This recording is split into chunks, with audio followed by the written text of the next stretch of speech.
Remember, brothers and sisters, that Shaytan is very much invested in ruining the salah of the believer. In fact, he has an obsession with this, because he was one who was invited to pray to Allah in the beginning of time, and he refused, and he regrets this. But arrogance is preventing him from apologizing, and he will not apologize. So Jahannam will be his home, as Allah has told us, and that's why he's immensely bothered at those who stand up to Allah and do what he knows he should have done all those years ago, and that is bow and prostrate to Allah.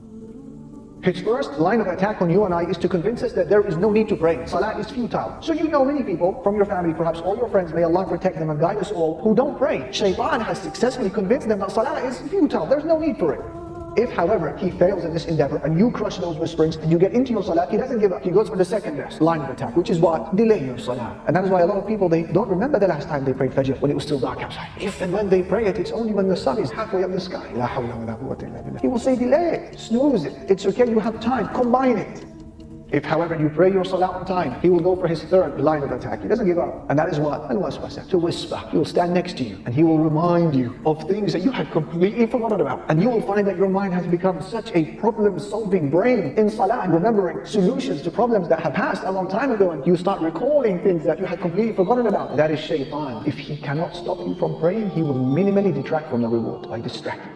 And that is why Imam Ibn Qayyim rahimahullah, he said in his book, Talbis to Iblis, he said, when a person stands up to pray before Allah subhanahu wa ta'ala, Shaytan is overcome with a huge amount of jealousy, because you have just now stood in the greatest of all stations before Allah, and the nearest that you can be before Him. And it is the station that causes Shaytan most pain and most anger. And so he endeavors to ruin your standing before Allah subhanahu wa ta'ala.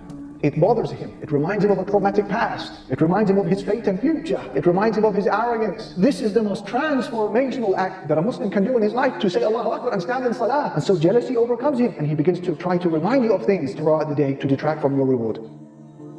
And so you are to remember, my brother, my sister, that when you are now beginning your salah, imagine that your wage for that salah, figuratively speaking, has been placed in front of you. And you need to hold on for just 10 minutes or so during your salah. And if you manage to pray a salah with khushu', attentiveness and humility, you will pocket every penny of that wage. But be careful, you need to be on guard, you need to be vigilant, because there is a thief. Every time you get caught slipping, you get caught nodding off, you get caught looking around with your eyes or with your heart, Shaytan has stolen some of that wage. And that is why by the time you finish your salah, some people will pocket the full wage, some people will pocket only half the wage, some people will come back with a third, a quarter, and some people will go with no reward of the salah.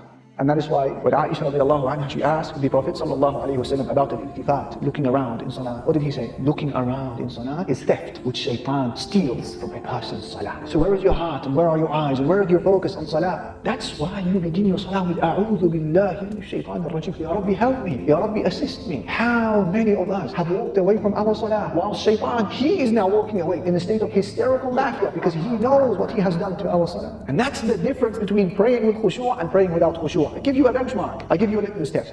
A person who prays without khushu', he remembers in his or her salah the things that they had forgotten about before the salah. Whereas the one who prays with khushu', by the time they finish their prayer, they had forgotten about what they were doing before they started the salah. Allah. And that is why Ibn Qayyim, he speaks about those who are affected so much with the whispering of Shaytan, and they don't fight him off, and they don't think about A'udhu billahi minash shaytanir rajim, I seek refuge in Allah from Shaytan. Ibn Qayyim, he said, this person comes into salah, and then he walks out of the salah carrying the same sins, the same burdens, the same crimes that he had walked into salah with. None of them were lifted and removed through the salah. He said, the people who benefit from salah, the people who have their sins erased, the people who have the lifting of their burdens are ones who pray salah with khushu', they carry out its right, and they offer Allah Almighty an attentive heart. These are the people who experience a khiffah, a lightness during their salah, and they experience the lifting of a burden when they finish their prayer. He said, till people will hope, or till people will wish that they had not departed from their salah. Have you experienced that before? May Allah subhanahu wa ta'ala allow us to experience the essence of salah. This is why you begin your salah with A'udhu billahi minash shaytanir rajim. You're saying, Ya Rabbi, I can't do this on my own. Control him for me, oh Allah. I can't. Assist me. Keep him at bay. And that's what you do. When there is someone that you can't handle for whatever deficiency or weakness you have, you go to the owner. You go to the very top. You say, please restrain them. I can't take them out myself.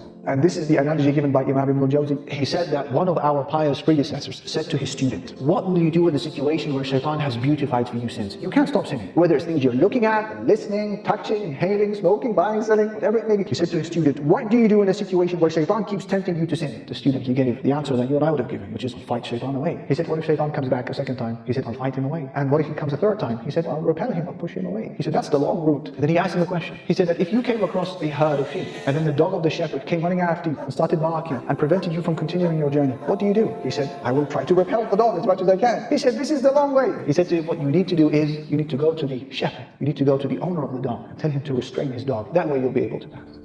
Do you see what he's saying? You've got to go right to the top. You've got to speak to the owner. Who's the owner? Of not just Iblis, all of creation, the angels, the jinn, the humans, the beasts, the creatures, the heavens and the earth. Allah, menk, go to the very top. Complain to him, Ya Rabb, help me. Restrain this creature from when I begin my salah until I complete it. That is what you are doing when you say, A'udhu billahi minash shaytanir rajim. Feel the ubudiyyah, experience your servitude to Allah and your poverty and your bankruptcy and your need to Him as you say, A'udhu billahi, I can't, oh Allah, help me.